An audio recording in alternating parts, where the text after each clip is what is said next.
So, ladies' genitals, welcome to this latest episode of Is It Shit? With me, Dan Vincent, and him, Sean Peters. And today, I'm quite excited. I don't know who realises, but we're both huge KLF fans. We are. And this is Justified and Ancient and the Pulsar Mu. It is the Pulsar Mu, yeah. Yeah, Mu.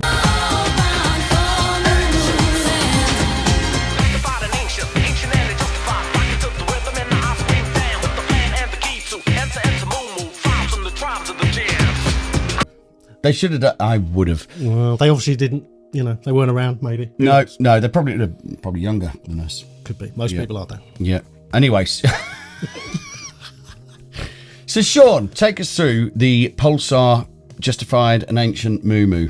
So, the Pulsar Mu, it's basically a modelled version of the Manly Mu, which is the compressor you will find most... Sorry. So, I'll carry on.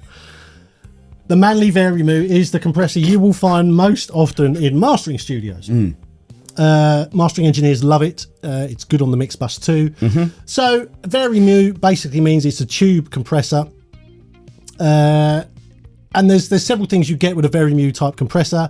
It's got a soft knee and it's got very musical saturation when you push into it. That's why people love them.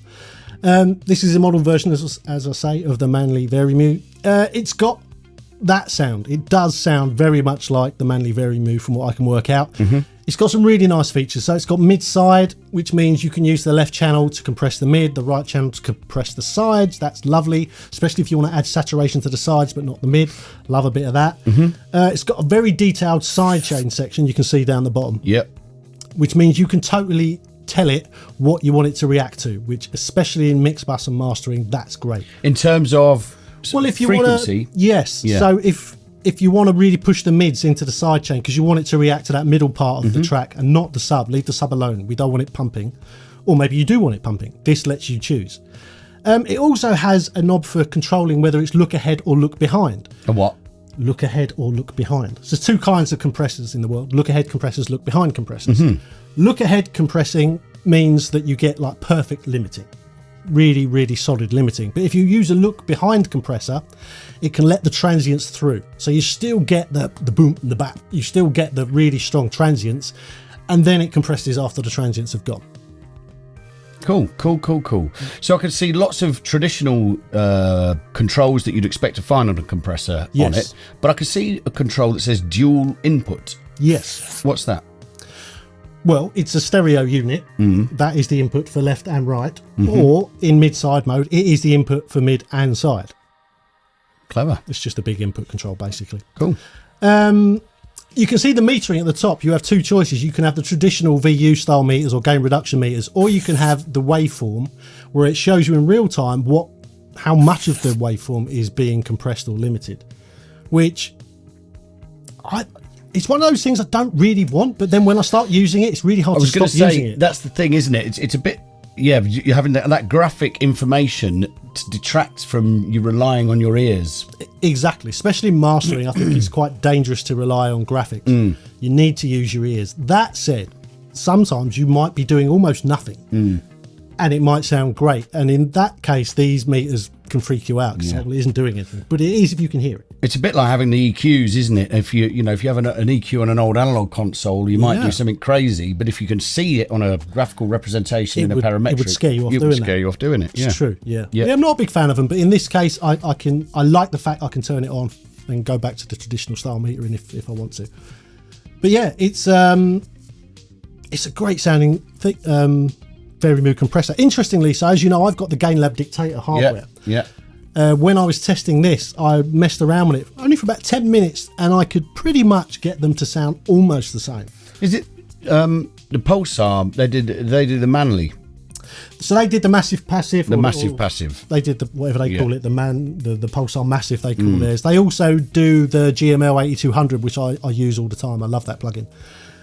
So yeah, it's great. I mean, they do a whole selection of plugins that would be great on your mix bus or for mastering. Get free trial. There is a free trial, yeah, 30 days, which is great. 30 days to properly play around with it. We like that, don't we? We like that. And price-wise, it's $149, which, I mean, that's a chunk of money. Mm. But as I just said, you know, I paid nearly 1,700 quid for my GainLab Dictator, and I can get this so that I'd be very surprised if anyone could tell which was which. It's good, though, because you've got 30 days to decide. Yeah. You can work with it for 30 days, and then if it's worth the money... Definitely. I think it's one of those as well where if you're at a certain level in your mixing or mastering, this is going to be something you want to check out. If you're just knocking out tunes in your bedroom or in your garage studio or something like that, it's probably not something you're going to need now. But at some point, you're going to get to the stage where you want a really nice Vari-Mu on your mix bus or in your mastering situation. You know, this is a good way to get into it without spending 1,700 quid on a Dictator, or you know, or buying a Vari-Mu, the real one, which is they're up was a 3K, I think. So. Goodness me. So yeah, I think that's nearly half a day's work. That's nearly half a day's work. There. Crikey, yeah. crikey. So Sean, yeah, the Pulsar Mu. Yes. Is it shit? It's not shit at all. No, it's lovely. It's a really nice plug-in, beautiful GUI. Sounds great. Is it scalable? It is scalable, Dan. We do like scalable. You should know we've had to move the printouts of the of the plugins that we're reviewing closer because we're getting to the point we can't actually see.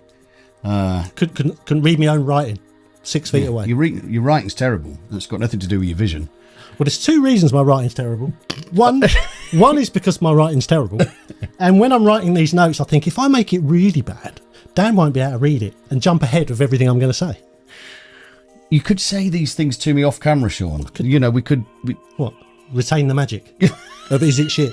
There's not a lot of magic involved, is there? So you're blaming the fact that your writing is terrible on the fact that you don't want me to be able to read it? That's a little bit of it. Well, I'm quite touched.